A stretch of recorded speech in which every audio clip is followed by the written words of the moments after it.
2 ವರ್ಷಗಳ ಹಿಂದೆ ವಿಜಯ್ ದಳಪತಿಯೇ ಸ್ವಯಂ ಪ್ರೇರಣೆಯಿಂದ ರಾಜಕೀಯ ಪಕ್ಷ ಶುರು ಮಾಡಿದಾಗ ಈ ಚಂದ್ರಶೇಖರ್ ಅವರ ಮಹತ್ವಾಕಾಂಕ್ಷೆಗಳು ಮತ್ತೆ ಜಾಗೃತಗೊಂಡಿದ್ದವು. ಹೀಗಾಗಿ ತಮ್ಮ ಬಿಸ್ನೆಸ್ ವಲಯದ ಸ್ನೇಹಿತ ಲಾಟರಿ ಕಿಂಗ್ ಸ್ಯಾಂಟಿಯಾಗೋ ಮಾರ್ಟಿನ್ನನ್ನು ವಿಜಯ್ ಸಂಪರ್ಕಕ್ಕೆ ತಂದರು. ಎಲೆಕ್ಟ್ರೋಲ್ ಹಗರಣದ ಕಿಂಗ್ ಪಿನ್ ಆಗಿರುವ ಸ್ಯಾಂಟಿಯಾಗೋ ಇಡೀ ಭಾರತದ ಲಾಟರಿ ದಂಧೆಯನ್ನು ನಿಯಂತ್ರಿಸುವ ಪ್ರಮುಖ ಕುಳ. ಈತ ಪುದುಚೇರಿ, ತಮಿಳುನಾಡು ಮತ್ತು ಕೇರಳ ರಾಜಕಾರಣದಲ್ಲಿ ತನ್ನದೇ ಆದ ನಿಯಂತ್ರಣ ಇಟ್ಟುಕೊಂಡಿದ್ದಾನೆ. ಎಲ್ಲ ಪಕ್ಷಗಳ ಜೊತೆ ಲಿಂಕ್ ಹೊಂದಿದ್ದಾನೆ.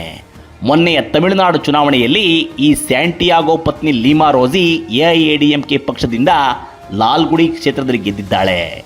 ಈತನ ಪುತ್ರ ಜೋಸ್ ಚಾರ್ಲ್ಸ್ ಪುದುಚೇರಿಯಲ್ಲಿ ಲಾಚಿಯಾ ಜನನಾಯಕ್ ಕಚ್ಚಿ ಎನ್ನುವ ಸ್ವಂತ ಪಕ್ಷ ಕಟ್ಟಿ ಚುನಾವಣೆ ಗೆದ್ದು ವಿಧಾನಸಭೆಗೆ ಬಂದಿದ್ದಾನೆ. ಇಂತಹ ಸ್ಯಾಂಟಿಯಾಗೋ ಅಳಿಯ ಅದವ್ ಅರ್ಜುನ್ ಈಗ ವಿಜಯ್ ಬಲಗೈ ಬಂಟ. ಮೊನ್ನೆ ಚುನಾವಣೆಯಲ್ಲಿ ವಿಜಯ್ ಪರ ಸ್ಟ್ರಾಟಜಿ ಮಾಡಿದ್ದು ಕೂಡ ಈತನೇ. ಟಿವಿಕೆ ಪಕ್ಷದ ಸೂತ್ರಧಾರಿಯೂ ಈತನೇ.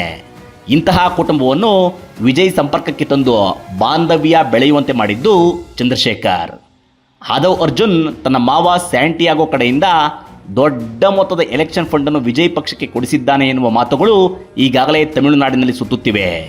ಹೀಗೆ ಫಂಡ್ ಕೊಟ್ಟಿರುವ ಸ್ಯಾಂಟಿಯಾಗೋ ಅಧಿಕಾರಕ್ಕೆ ಬಂದ ವಿಜಯ್ ಬಳಿ ಪ್ರತಿಫಲ ಬಯಸದೇ ಇರುತ್ತಾನಾ ಮತ್ತು ಆತನ ಜೊತೆ ಇರುವ ಸಕಲ ಕಪ್ಪು ದಂಧೆಯ ಕುಳಗಳ ಪರ ಲಾಬಿ ನಡೆಸದೇ ಇರುತ್ತಾನಾ? ಆದವ್ ಅರ್ಜುನ್ ತನ್ನ ಆಟ ಆಡದೆ ಬಿಡುತ್ತಾನಾ? ಇವು ಪ್ರಶ್ನೆಗಳು. ತನ್ನ ತಂದೆಯೂ ಸೇರಿ ಈ ದುಷ್ಟಕೂಟವನ್ನು ದೂರ ಇಟ್ಟರೆ ಮಾತ್ರ ವಿಜಯ್ ದಳಪತಿಗೆ ಉಳಿಗಾಲ. ಇಲ್ಲದಿದ್ದರೆ ಪ್ರಬಲ ಪ್ರತಿಪಕ್ಷಗಳಾದ ಡಿಎಂಕೆ, ಎಐಡಿಎಂಕೆ ನಾಯಕರು ಟಿವಿಕೆ ಪಕ್ಷವನ್ನು ಉರಿದು ಮುಕ್ಕದೆ ಬಿಡುವುದಿಲ್ಲ.